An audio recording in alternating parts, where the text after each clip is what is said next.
Кампањата за вториот круг на локалните избори продолжува. Согласно изборниот законник, во општините каде што не беше избран градоначалник, ќе се спроведе второ гласање во рок од 14 дена по завршувањето на првото. Со оглед што во Кочани имаше само двајца кандидати за градоначалник, тие повторно остануваат во предизборната трка. Според анализите од гласањето и постигнатите резултати, на кандидатот Николчо Илиев му недостасувале 304 гласа за да победи уште во првиот круг од изборите за градоначалник. Иако оствари разлика од 473 гласа пред својот конкурент Љупчо Папазов, тоа не беше доволно да не се оди во втор круг. Меѓу причините за ова може да се смета и големиот број неважнички ливчиња. До Општинската изборна комисија биле пријавени вкупно 1082 гласа, од кои не можело да се одреди кому треба да му припаднат. Ваквиот број го намали процентот на добиени гласови за Илиев под потребните 50 плюс 1 глас од вкупниот број граѓани кои гласале. Првичните пресметки на добиените гласови пак за кандидатските советнички листи покажуваат дека СДСМ и ВМРО ДПМН ќе имаат изедначени број места по 8, а по едно добиваат и останатите 3 листи кои учествуваа на изборите. Втор круг од локалните избори за градоначалник ќе има и во општина Чешиново Облешево, каде по првиот во кампањата остануваат Далибор Ангелов од коалицијата на ВМРО ДПМН и Горанчо Крстев од коалицијата што ја предводи СДСМ. Ангелов оствари предност од 125 гласа пред својот против кандидат, но тоа и нему беше доволно за да победа во првиот круг, со оглед што му недостасуваат 312 гласа. Бројот на неважички ливчиња е далеку помал и изнесува 125, што значи дека тие немаат големо влијание врз крајниот резултат.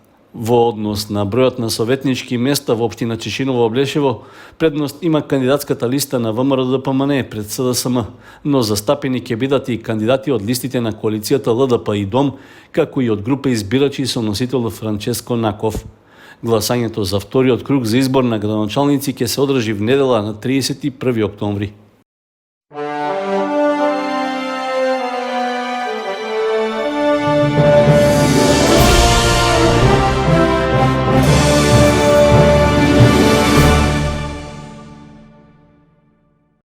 Кандидатот за градоначалник на Кочани Љупчо Папазов, предложен од коалицијата што ја предводи ВМРО ДПМН, истакна дека граѓаните ја казниле власта поради што по завршувањето на локалните избори ќе следуваат промени.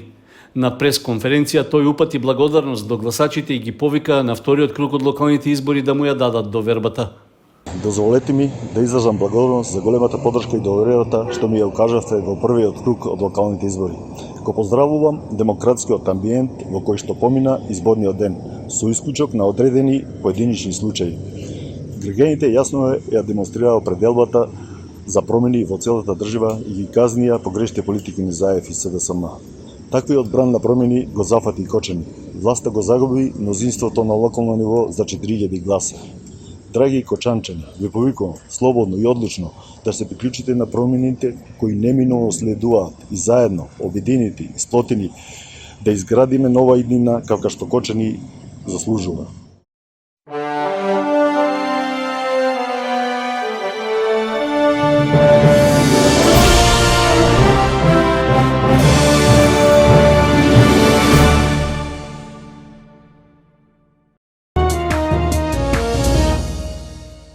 Македонскиот комитет за имунизација го објави заклучокот што го донел, а што се однесува за примањето трета доза вакцини против COVID-19.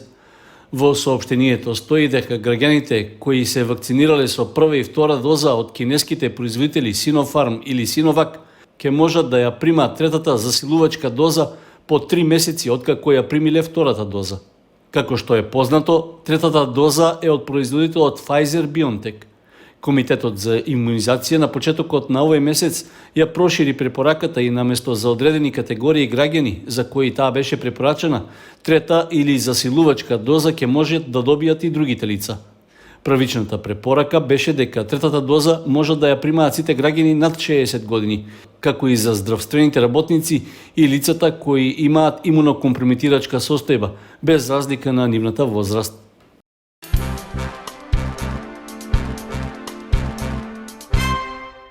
Во рамки на редовната образовна програма, а како дополнување на наставните активности, во Основното училиште Никола Карев во Кочани се одржа практичен час по музичко образование за учениците од 7 одделение.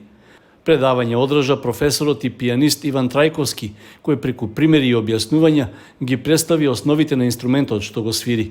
Активноста е дел од воспоставената соработка на Кочанското училиште со музичка младина на Македонија, а со цел за подобра промоција на музичките инструменти и на класичната музика воопшто.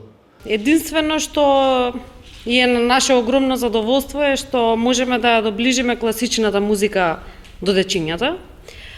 Просто да имаат прилика да слушнат и да видат нешто што не име во секојдневниот живот, а па најмалку во училиштата.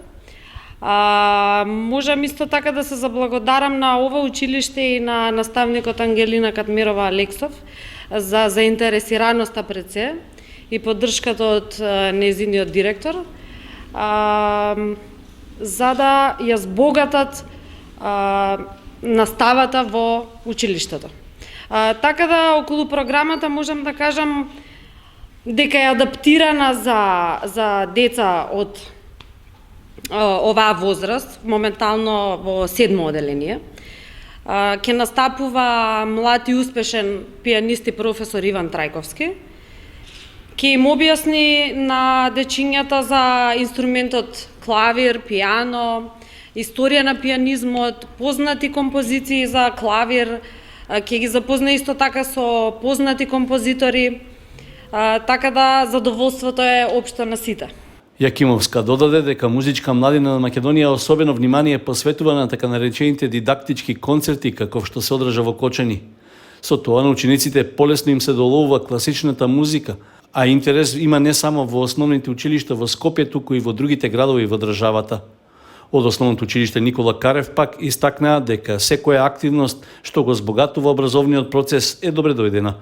Не случајно затоа што многу ретко имаме прилика да во училиштата имаме ваква можност да слушнеме вакви презентации кои што немаме услови ние да им ги овозможиме на учениците и се надеваме дека музичка младина ќе продолжи со ваков вид на образовни презентации кои што се од голема важност за учениците и да ни презентира и уште повеќе инструменти освен пианото. Немаме ние многу можности во основните училишта во споредба со музичките училишта. Моментално ќе имаме презентација за пианото, се надеваме дека и во иднина и другите инструменти ќе ги видиме и слушнеме на овој начин како што е денес. Веќе воспоставената соработка меѓу Основното училиште Никола Карев и музичка младина на Македонија се покажа како плодна и ефикасна, поради што ќе продолжи во наредниот период. Локалната самоуправа на Кочани објави јавен повик за распределба на расположивите лиценци, односно слободни места за користење изводи од лиценци за вршење автотакси превоз. Станува збор за законска постапка, според која локалните самоуправи во државата, а кои се надлежни за ваков вид превоз на патници, можат да определат како ќе се поделат слободните лиценци за такси возилата. Според законската одлука, вкупниот максимален број на територијата на општина Кочани може да изнесува 160. При тоа, секој учесник на јавниот повик не може да добие повеќе од 10 изводи на лиценци за една календарска година, освен ако располага со еколошки возила што имаат ниска емисија на штетни издувни гасови. Заинтересираните учесници на јавниот повик за распределба на такси лиценците треба да обезбедат и соодветна документација за регистрирана дејност, како и потврда за собственост и сообраќајна документација за возилата, како и доказ дека не е изречена судска казна за кривично дело или мерка за забрана за вршење на дејноста, или пак во последните 2 години не била изречена потешка прекршочна санкција од областа на сообраќајот. Според законските одредби, лиценца, односно извод од неа за автотакси превоз на патници или стока, се издава на период од 5 години. Рокот за пријавување на јавниот повик што го објави општина Кочани трае до 21 октомври, а на него можат да учествуваат постојните, но и идни вршители на автотакси дејност.